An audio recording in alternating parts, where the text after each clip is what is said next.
बिस्मिल्लाहिर्रहमानिर्रहीम। अहले ज़मीन पर शैतान का राज है। अल्लाह ताला से मांगी हुई मोहलत से फ़ायदा उठाते हुए इब्लीस ने पूरी कौम को कुफ्र और शिर्क में मुब्तला कर दिया है। घर बुत कदे बन चुके हैं और 5 बुतों को अपना माबूद तस्वर कर लिया गया है। इन्हीं 5 बुतों को उन्होंने मुश्किल कुशा और हाजत रवा ठहरा रखा है। लोग अंबिया साबिकीन यानी अबुल बशर हज़रत आदम अलैहिस्सलाम, हज़रत शेष अलैहिस्सलाम और हज़रत इदरीस अलैहिस्सलाम की तालीमात को यकसर भुला चुके हैं। यहाँ तक कि हज़रत इदरीस के बेटों के बुत बनाकर उनकी परस्तिश शुरू कर चुके हैं। नाज़रीन इकराम, आपसे गुजारिश है, अगर आपको हमारी वीडियोस पसंद आ रही हैं तो चैनल को लाइक सब्सक्राइब करना मत भूलिए, ताकि इसी तरह की मालूमाती और दिलचस्प वीडियो हम आप तक पहुंचाते रहें। शुक्रिया। मौरखीन ने हज़रत आदम और हज़रत नूह की पैदाइश का दरमियानी अरसा तकरीबन 2500 साल बयान किया है। हज़रत नूह अलैहिस्सलाम का मस्कन दजला और फरात का दुआबा यानी मौजूदा इराक था। पहले ज़माने में इसे काल्डानिया, कार्डिया या बाबल भी कहते थे।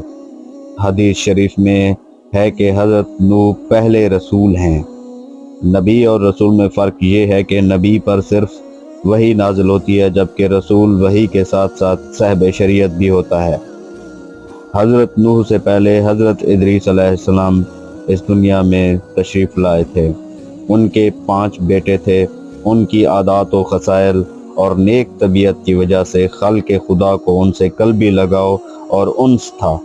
लोग उनकी शख्सियत से इस कदर मुतासिर थे कि उनकी वफ़ात के बाद उनके 5 मुख्तलिफ बुत बनाए और उनके नाम हज़रत इदरीस के बेटों के नाम से तजवीज़ की है। तहकीक के मुताबिक पहले बुत का नाम वद था और इस बुत की शक्ल दराज कद मर्द की थी। दूसरे का नाम सवा था और इसकी शक्ल व शुबाहत औरत की थी। तीसरे का नाम याऊक था और ये घोड़े की शक्ल व शुबाहत रखता था। चौथे का नाम यागूस था और इसकी शक्ल शेर जैसी थी। जबकि 5वां बुत गिद्ध की शक्ल का था और इसका नाम नस्र था। नाज़रीन इकराम, हज़रत नूह की बअसत से पहले कौम तौहीद से यकसर नाआशना हो चुकी थी और अल्लाह की जगह खुद साख्ता बुतों ने ले ली थी। गैर अल्लाह की परस्तिश और असनाम परस्ती उनका शियार बन गया था। बिलाखिर रुश्द व हिदायत के लिए इन्हीं में से एक हादी, एक सच्चे रसूल हज़रत नूह अलैहिस्सलाम को मबऊस किया गया।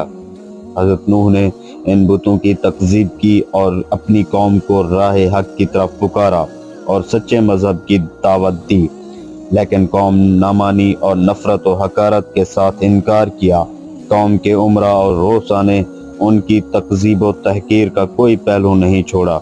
दौलत के पुजारी दुनिया परस्त लोगों ने हर किस्म की तज़लील और तौहीन के तरीक़ों को हज़रत नूह अलैहिस्सलाम पर आजमाया।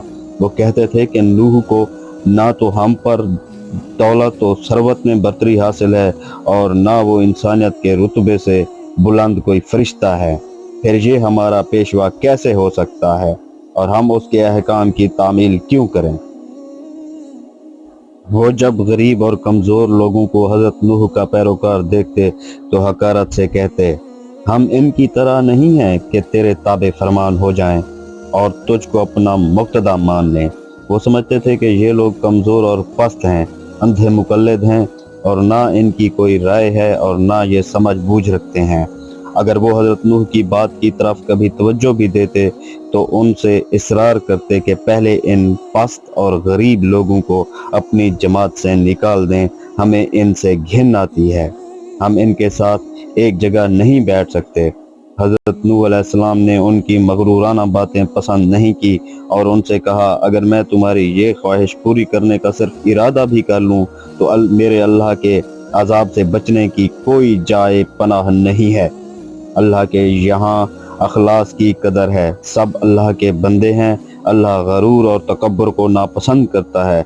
अखलास और आजिज़ी अल्लाह के लिए पसंदीदा अमल हैं।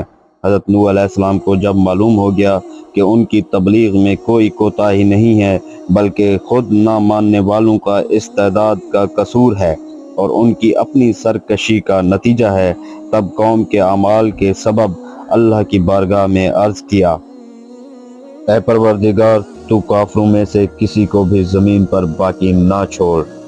اے رب، میرے ماں باپ کو اور جو میرے گھر میں ایماندار اور سب ایمان والے مردوں اور عورتوں کو معاف کر اور گناہ گاروں کو برباد کر۔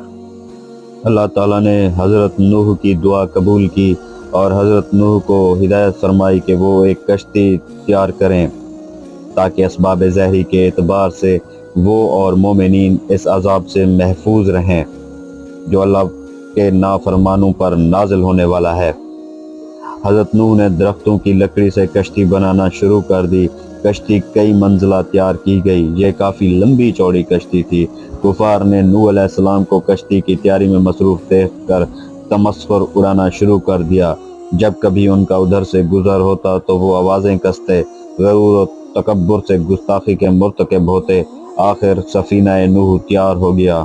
اللہ کے عذاب کا وقت آیا تو حضرت نوح نے پہلی علامت کو دیکھا جس کا ان سے ذکر کیا گیا تھا، یعنی پانی ابلنا شروع ہو گیا ہے۔